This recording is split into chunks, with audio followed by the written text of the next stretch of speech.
Y el día de hoy nos da el gusto que nos acompañe la doctora Susana Olimpia Sainz. Ella es la presidenta del Colegio de Medicina Física y Rehabilitación aquí en el estado de Chihuahua. Y como usted dice, pues es un gusto poder estar aquí y poder compartir para poder ayudar a contribuir en algo, a informar a la población de una manera adecuada, porque pues mucho se ha hablado de COVID, pero también hay una parte muy importante, todos esos pacientes que ya cursaron con la enfermedad, que lograron salir adelante, que lograron salir de una hospitalización, que pasaron el periodo grave, pues hay que informar también a la población sobre qué viene después del COVID, porque se están viendo muchas secuelas, pero yo creo que ya me adelanté un poquito. ¿Qué nos puede decir en relación a esto, doctora, sobre los pacientes que se recuperan, obviamente, de la enfermedad, del proceso infeccioso y las secuelas que tenemos post-COVID?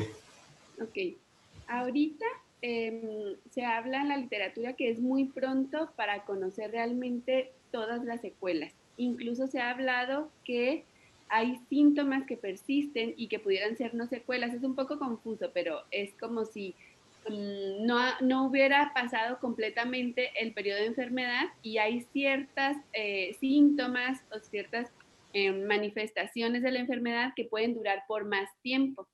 Aún es muy pronto para saber qué tantas secuelas puede tener un paciente o no.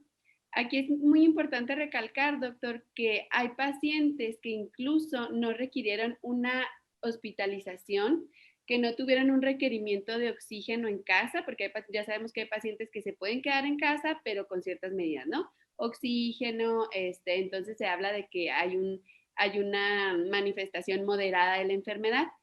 Sin embargo, hay pacientes que cursaron con una enfermedad leve y están presentando secuelas, están quedando con un desacondicionamiento físico, se fatigan de caminar dentro de su casa, se fatigan por un simple tomar el baño y vestirse, quedan con algunas palpitaciones, presentan palpitaciones incluso en reposo. Entonces, todas estas son manifestaciones que se pueden presentar aún en pacientes que tuvieron una enfermedad leve. Entonces es muy importante que la población conozca que se debe de ir a valorar con un médico especialista en rehabilitación si tiene alguna de estas condiciones, sensación de falta de aire, dolor de cabeza que haya durado, ¿verdad?, después de la infección, problemas de memoria, incluso se está viendo también que se están viendo muchas alteraciones en cuanto a la actividad mental. Uno de ellos podría ser problemas de memoria, de que el paciente va a hacer algo y de pronto dice, ay, pues, ¿qué iba a hacer? No, se me olvida, o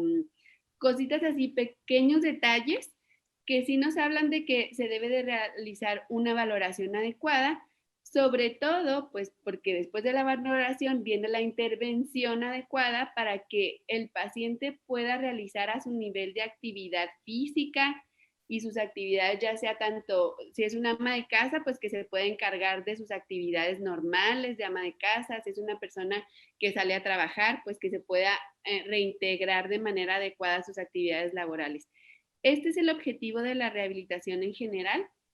Son todas esas intervenciones que se requieren cuando una persona cursa pues con algún grado de limitación en sus actividades del día a día, ya sean físicas, mentales o incluso sociales.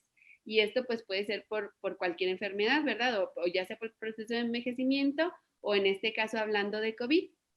Ahorita los países que nos llevan la delantera, que han estado pues sacando artículos, Europa, Italia, Estados Unidos, que han estado hablando mucho también sobre las secuelas no pulmonares de COVID, porque cuando la mayoría de las veces que se habla secuelas de COVID, pensamos nada más en esa parte, en ese proceso que quedó en el pulmón, que como usted bien decía, pues como queda el tejido pulmonar dañado, no se permite una adecuada ventilación y pues ya sabemos que el oxígeno es la energía que usan todas nuestras células. Entonces obviamente un paciente que cursó con una neumonía por COVID o estuvo hospitalizado por COVID, requirió intubación, pues ese paciente va a tener muchísimas más secuelas en muchos otros aspectos, incluso, por ejemplo, Vamos a empezar desde las cuestiones mentales, como dijimos, cuestiones de deglución, pueden batallar los pacientes para pasar sus alimentos. Entonces, son muchas, dependiendo del grado previo también de si tenían los pacientes alguna enfermedad o si ya tenían alguna condición que les causara limitación, pues va a ser muy variable, así como es muy amplio las presentaciones clínicas, que hemos visto que hay pacientes que incluso se habla de un neurocovid, que nunca tienen ni siquiera neumonía, únicamente manifestaciones de dolor de cabeza, problemas de memoria, o como ahorita estaban comentando, ¿no? Incluso eventos vasculares cerebrales por COVID. Y pues todo lo que estamos viendo, o sea, realmente el COVID es pues una sorpresa, sigue siendo sorpresa para todos los médicos, pero pues sí hay que hacer también pues seguir informando.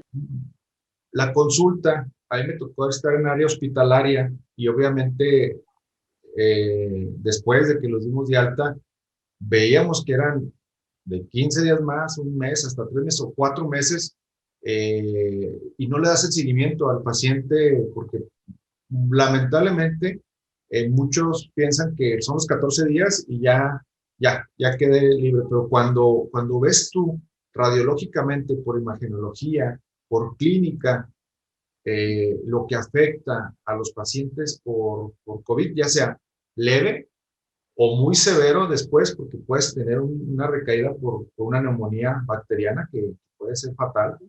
Eh, ¿Cuál sería una recomendación? Esta es una pregunta muy interesante para nosotros, los médicos, que a veces tenemos el contacto de primera vez con el paciente. Ya, si está en nuestras capacidades, lo atendemos, si no, lo cursamos con el área de especialidad correspondiente.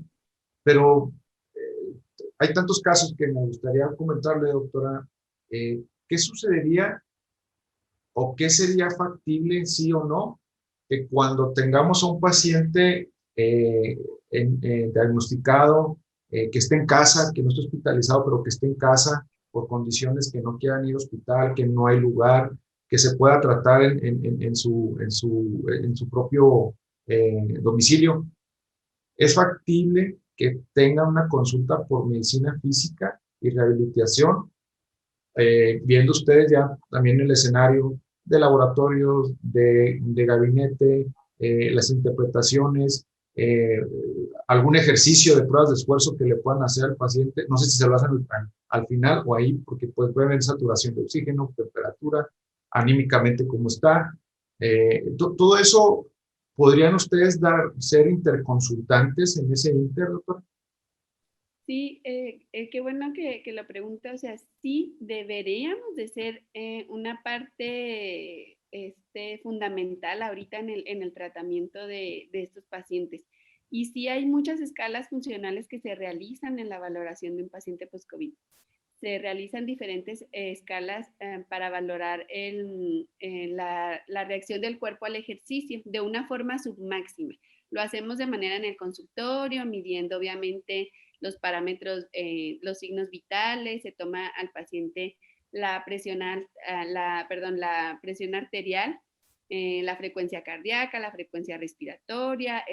Se realiza una prueba, diferentes pruebas, pero por mencionar alguna, está una prueba que se puede realizar, es sencilla en el consultorio, de el número de veces que un paciente puede levantarse y sentarse de una silla. Se realiza también otra prueba que se llama la caminata de 6 minutos, que es una valoración submáxima en la que le pedimos al paciente que camine en un espacio marcado para nosotros conocer los metros que caminó, y se le va revisando a cada minuto. O sea, va uno caminando junto con él y cada minuto se le pregunta la sensación de falta de aire, la sensación de fatiga, que no es lo mismo, es importante diferenciar eso.